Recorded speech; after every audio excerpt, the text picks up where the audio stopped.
Mau tukang beca, mau tukang cendol, mau pejabat, mau menteri, mau artis, sama. Mereka butuh dengan dakwah salaf. Ya, ini sering diulang-ulang oleh Ustadz Yazid. Kita nggak butuh sama artis-artis pejabat, kita nggak butuh. Yang benar, pejabat artis butuh dengan dakwah sunnah. Dakwah sunnah nggak butuh dengan itu. Di nomor satukan, ya kan? Nggak tahu apa-apa, disuruh tampil. Ya kalau firqah-firqah dolal memang seperti itu. Ya antum tahu lah. Jama'atut Tabligh, Ikhwanul Muslimin, Hizbut Tahrir, dan seterusnya. Kalau kemasukan artis, kemasukan pejabat, dipersilahkan. Ya, kata beliau duduk denger. Jangan kasih panggung. Dikasih panggung. Ya, udah begitu yang diajarkan fikih, akhlak, bukan manhaj akidah. Ya. Sekarang entah kemana itu ya.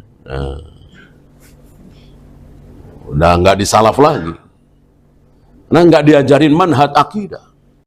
Fikih, akhlak, fikih. Ya, memang mengasyikkan belajar fikih, akhlak. Akidah kadang membosankan. Karena itu lagi. Tapi itu yang dilakukan oleh Rasul dan para sahabat. Bayangkan 13 tahun. Nggak ada apa-apa kecuali akidah. Apa nggak bosan? Sementara materi akidah, materi tauhid, sedikit apa banyak dibanding fikih? Sedikit sekali. Justru yang sedikit malah 13 tahun. Yang 10 tahun terakhir di Madinah, ada wudu, ada tayamum, ada adzan, ada qomat, ada tawaf, ada sa'i, bagaimana caranya, ada munakahah, ada kitabul buyu, ada banyak. Setelah akidah luar biasa selama 13 tahun. Wallahu.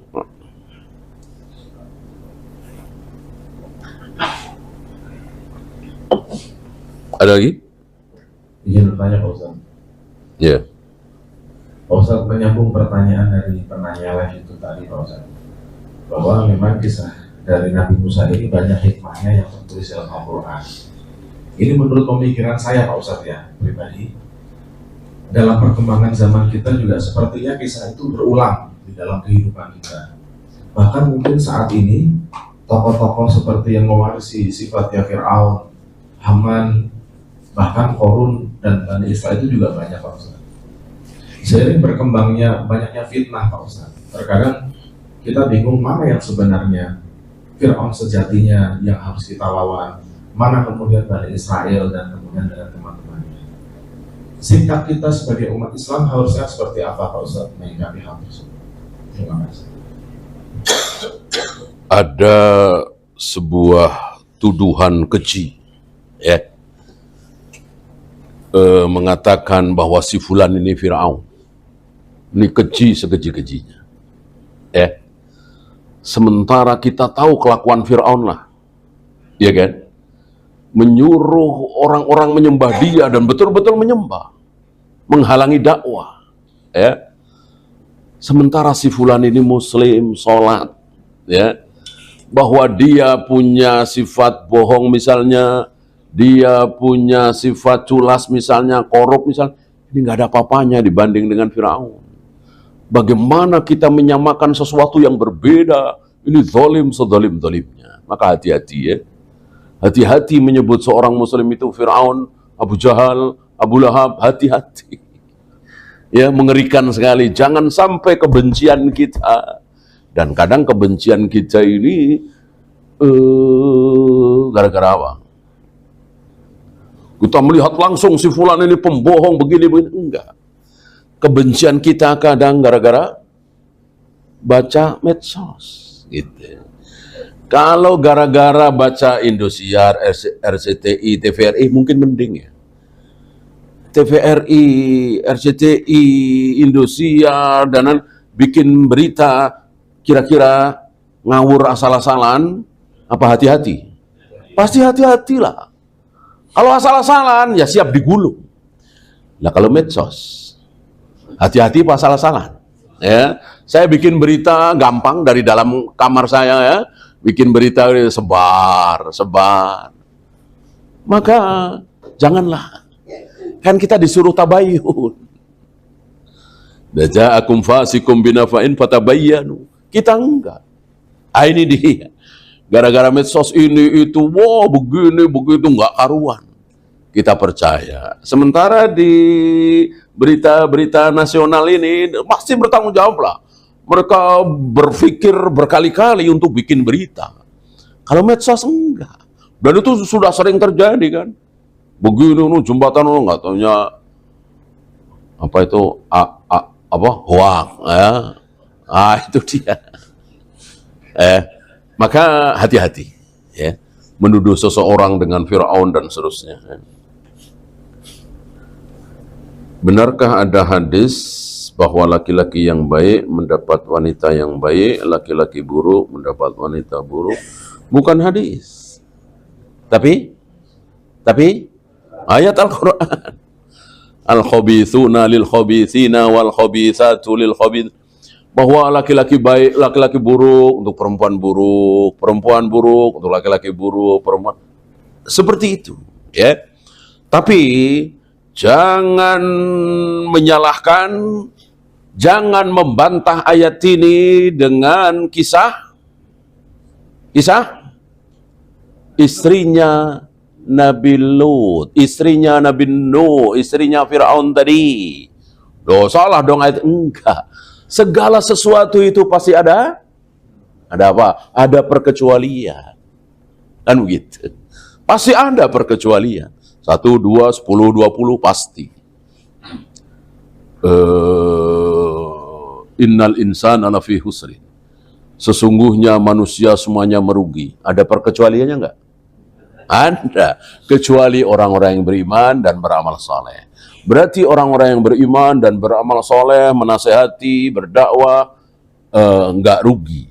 Gitu. Kalau nggak beriman, nggak beramal soleh, rugi pasti. Sampai di sini ada perkecualian? Ya, beriman nggak, beramal soleh nggak, dakwah apalagi boro-boro. Tapi dia tidak merugi. Tapi dia masuk surga. Siapa? Padahal nggak beriman, nggak bermasalah. Akan ada perkecualian. Kan? Siapa? Dia nggak beriman, iman itu apa dia nggak tahu. Sholat belum pernah, tapi masuk surga. Siapa? Iya, Ibrahim, anak Nabi Muhammad SAW. Ya, iman itu apa dia nggak tahu. Sholat belum pernah, baru beberapa bulan meninggal. Ya kan? Dan anak-anak kaum muslimin seperti ini.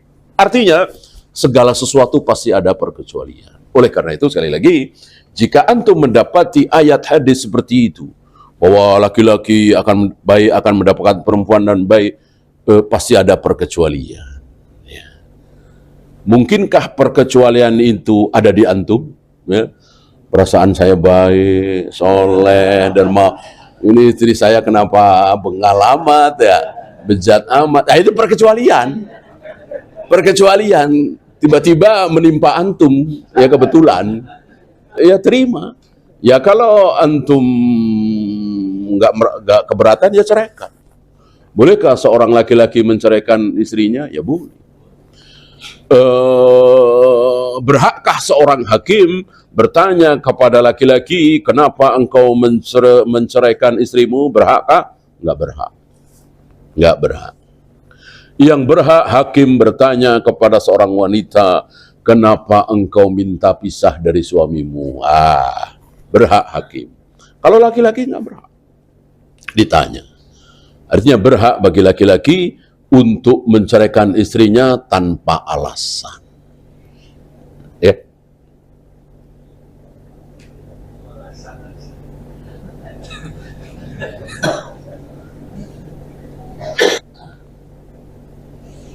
Tidak di rumah mertua.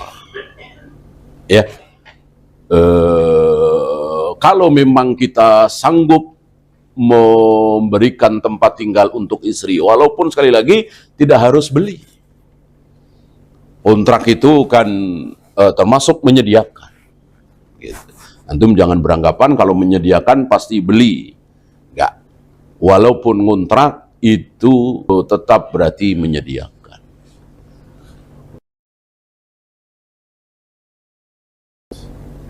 Ada lagi? Kak, silakan.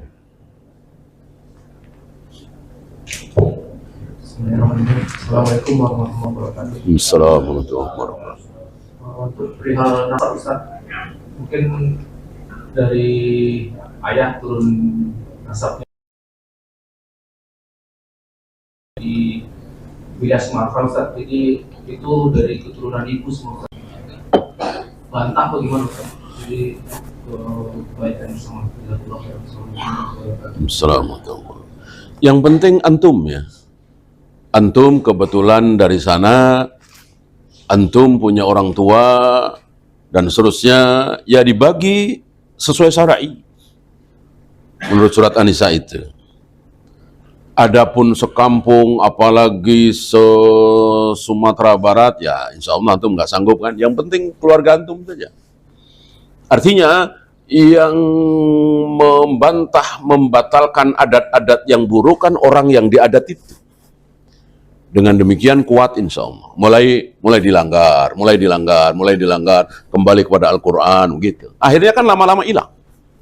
Jangan terus dipertahankan. Orang batil kok dipertahankan. Gitu ya. Kalau sekedar model pakaian, model bangunan, silahkan dipertahankan. Warna tertentu ya silahkan. Kalau ini kan menyalahi syariat. Jangan.